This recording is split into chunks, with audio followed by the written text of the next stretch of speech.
এবং এখানে বিশ্ববিদ্যালয়ের পরিস্থিতির ভিতরে যতগুলো এজেন্ডা আছে সবগুলো এখানে আলোচিত হয়েছে।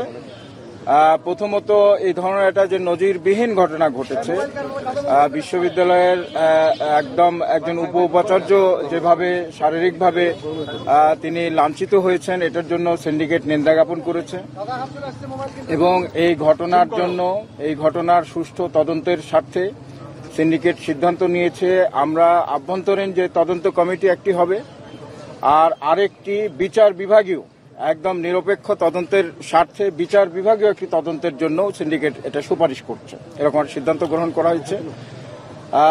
এরপরে 5 সদস্য বিশিষ্ট একটি কমিটি গঠিত হয়েছে। এরপরে সার্বিক আমরা এক ধরনের আশঙ্কা করছি, গতকালকে আমরা নানাভাবে যে খবর পাচ্ছিলাম আমাদের বিশ্ববিদ্যালয়ের আশেপাশের যে এলাকাগুলি